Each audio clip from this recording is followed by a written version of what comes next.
help Mom before me. When I went to my son's house, I found my 10-year-old grandson, who should have run away, chained up. As I was about to help him, he said that my daughter-in-law, who should have been deceased, was there. But your mom passed away. When I opened the floor as my grandson instructed, there was my dried-up daughter-in-law lying there. What on earth happened? I was in a panic due to the unimaginable situation. Afterward, a series of horrifying truths were revealed. A year ago, after my husband passed away, I had been living alone. However, my son's family lived just a 30-minute walk away, so I didn't feel lonely. Especially my 10-year-old grandson Ron, who often rode his bike to visit me. Grandma. Look. I got a perfect score on my math test. I was always charmed by my kind and smart grandson who visited me out of concern. My son Simon, at 34, was a company employee. He had earned a qualification in economics at university and was using it at work. He seemed busy, so we didn't see each other often, but I thought it was proof of his hard work. Instead, my daughter-in-law Lily often visited me. "Hello, how are you doing?" I was always grateful for her concern. "Mom, you should go on an overseas cruise." Half a year ago, my son suddenly came over and gave me a 2-week trip as a gift. He said he wanted to cheer me up after losing my husband. Oh my! What a thoughtful gesture. Thank you. I joyfully went on the cruise with my hobby friends, planning to help my son and his wife when I returned. However, Lily passed away a week ago, and we already had the funeral. When I visited my son right after returning to deliver souvenirs, I was shocked to hear the news at the doorstep. It was so sudden that they had the funeral with just the two of them. No way. As I tried to peek inside the house, my son quickly blocked my view. "I didn't tell you because I wanted you to enjoy your trip." Indeed, I was on the sea at that time. Did you inform her parents? What about Ron? I bombarded him with questions, and my son frowned. "I've contacted her parents, and Ron is in shock, so please leave him alone." I couldn't believe Lily was gone. "Can I come in?" I asked, but my son glared at me. "Stop thinking only about yourself. You're really persistent." He yelled and shoved me into the empty street, causing me to fall. This boy is also grieving the loss of his beloved family. I accepted what he said, feeling deeply ashamed of my selfishness. Looking up at my glaring son, I apologized and decided to leave. Now, I regret not forcing my way in then, for something terrible was already happening. The next day, I decided to call my son first to ask if he needed help instead of showing up unannounced. But he didn't answer, possibly busy with work. I wanted to visit Lily's grave and check on my grandson. Yet, I didn't want to burden my son with my demands. After several unanswered calls, I left a message asking if I could visit. The next day, still no call back, so I decided to call once more. After a few rings, my son answered with an irritated tone. "Why are you calling so much? I've got a lot going on here." Why? Because I'm worried about you and my grandson. "By the way, Ron ran away. He left a note saying I'm following Mom." I was horrified by the note my grandson left. Oh no. Did you call the police? "Of course. I called them immediately." I was terribly worried about Ron. He must be lonely after losing his mother. Oh, please come back. My hand holding the phone grew cold and numb.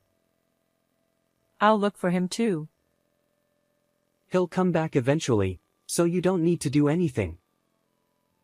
My son shouted as I was about to hang up.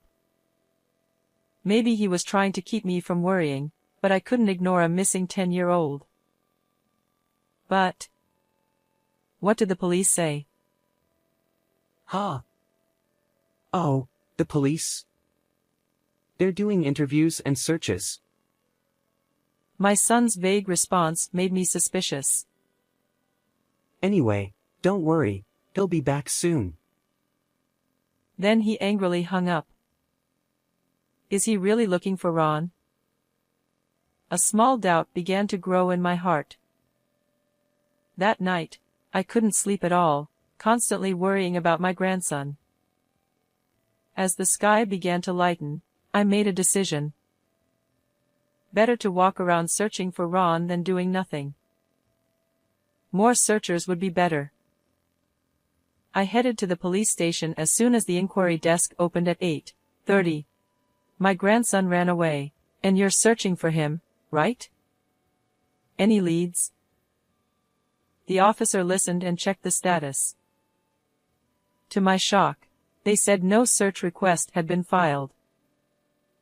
What? That can't be. I was stunned, remembering my son's evasive answers. He's hiding something. Thanking the officer, I immediately went to my son's house. I rang the doorbell, but there was no response, as he was likely already at work. Using my spare key, I let myself in. From the back, I heard noises. Did he leave the TV on? Curiously, I headed towards the sound, finding my grandson chained in the kitchen storage space. Ron! What happened to you? I rushed to him and hugged him. Grandma. Please. Help Mom first. He pointed to the floor storage nearby with his chin. But your mom is gone, right? The funeral was held. No. Mom is here. Please hurry. He was in a panic, crying and kicking to get closer. His frantic expression made me realize something was seriously wrong. I fearfully opened the floor storage. No. Lily. There lay my daughter-in-law, mouth gagged, hands and feet bound with tape, dried up and lifeless. It's all Dad's fault. Wah. Mom. Seeing his changed mother, my grandson screamed and cried. I hugged him and immediately called an ambulance. The operator arranged for the police and rescue team to cut the chains, and both Ron and Lily were rushed to the hospital. In the ambulance, my sobbing grandson explained what had happened. What a horrible thing. I'll make sure he pays for this, Ron. Grandma will see to it. Listening to him, I vowed to bring justice for my grandson and daughter-in-law. Later, with the police, I heard more details in the hospital room. My son had been away for about a week. After Ron fell asleep, I asked the nurse to look after him and went straight to a lawyer's office. Determined to expose my son's crimes, I searched everywhere. 8 days after finding Lily and Ron, I was sitting in my son's living room. As I heard the front door open, it signaled my son's return home. Mom? Dressed in flashy shirts and jeans that didn't look like work attire, he was surprised to see me. Then, my son quickly glanced toward the kitchen. Of course, you'd be concerned about the kitchen, where you chained a 10-year-old child. When I glared at him, Simon looked startled. Chained? What are you talking about? You mean the toy handcuffs he was playing with? His flustered and lame excuse made me feel nauseous. Enough with the lies. You left a 10-year-old alone for over a week. You said Ron ran away from home, didn't you? When I accused him sternly, Simon's eyes darted around, occasionally glancing toward the kitchen. He did run away, but the police found him. Liar. You didn't even file a missing person report. I confirmed it myself. I stood up from the chair with a bang and yelled, making my son wince and fall silent. But, Lily's gone, and I have to work for the sake of the kid left behind. He mumbled, sneaking glances to check if the floor hatch was open. That's completely different from what Ron told me. Just as I started speaking, my son shouted, Enough already, you old hag. Haven't you finished menopause? He raised his voice, interrupting me, and tried to drag me out of the house. I found your dried-up wife under the floor you keep glancing at. I know everything. I pushed his hand away with all my strength, my hair disheveled as I screamed. Simon paled at my words. In fact, I had heard the full story from my grandson on the day I found Ron and Lily. Ron had been on a 5-day camp until the day before I returned. When he came back, full of memories, Simon told him, Mom has passed away.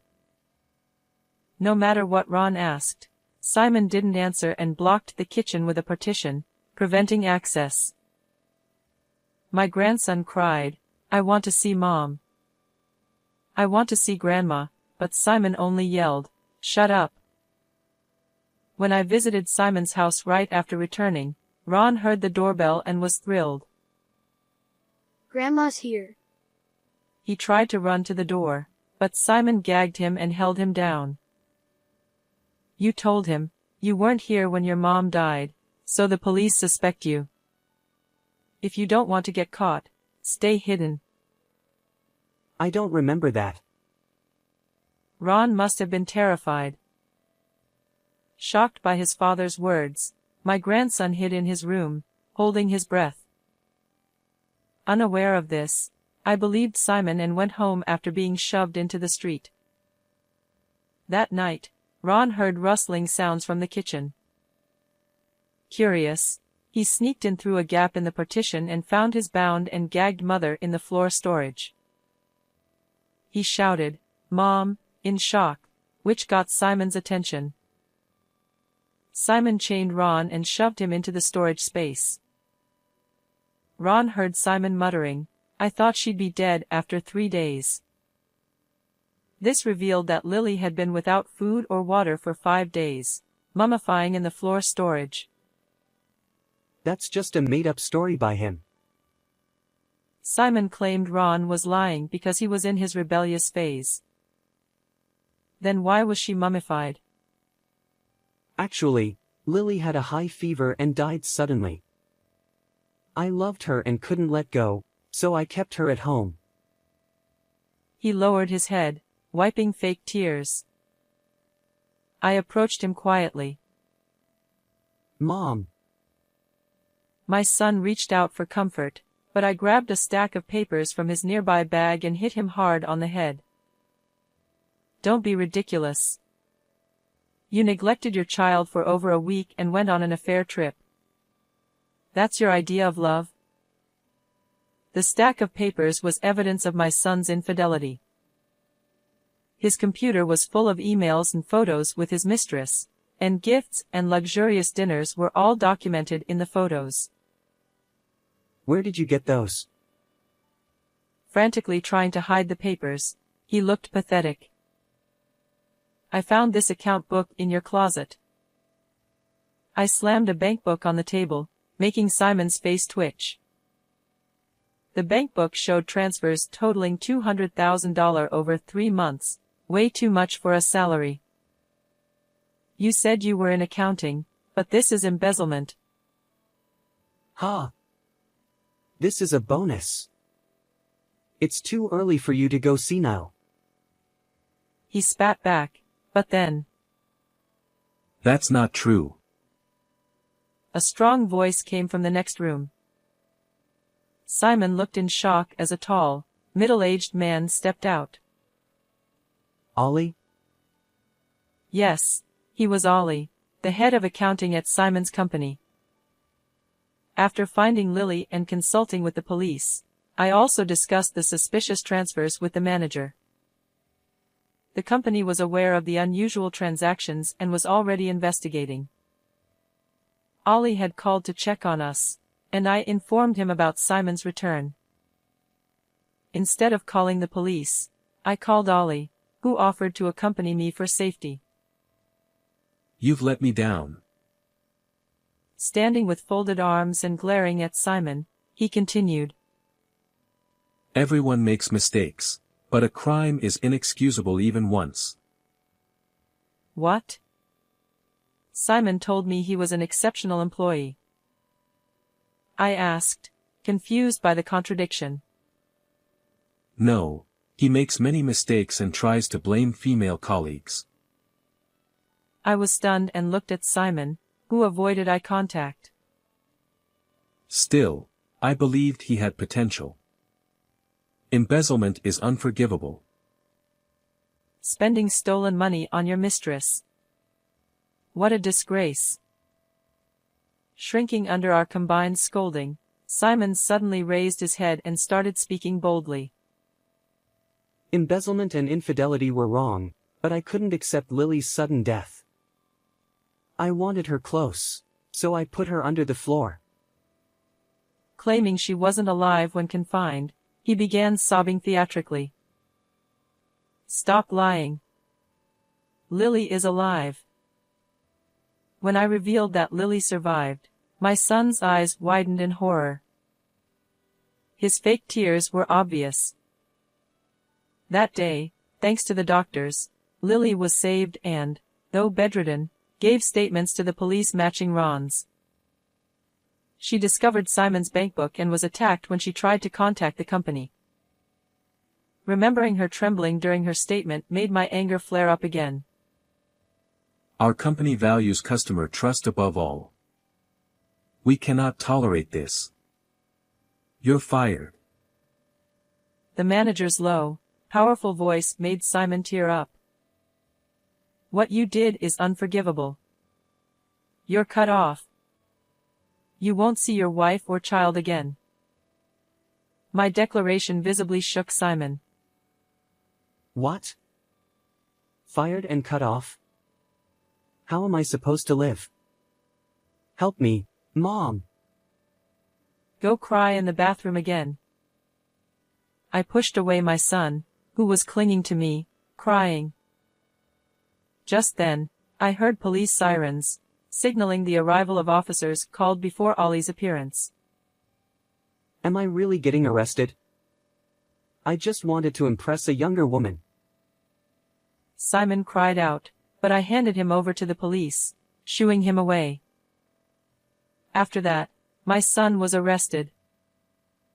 The lawyer predicts that, due to embezzling company funds, he might spend about 10 years in prison. Lily divorced him immediately and demanded $200,000 in alimony and child support. I hope he spends his life in poverty and loneliness, darker than the space under the floorboards. On the other hand, Lily has fully recovered, and Ron is doing well too. Feeling responsible for my son's actions, I offered to support their living expenses, but Lily firmly refused, saying she would work. Instead, she asked me to help take care of Ron, which feels like a reward, to be able to spend time with my adorable grandson at such an easy-to-handle age. Lily started working as an insurance agent and amazingly became the top salesperson nationwide. I will continue to watch over both of them with all my heart. How did you find this story? Please don't forget to subscribe to the channel. See you in the next video.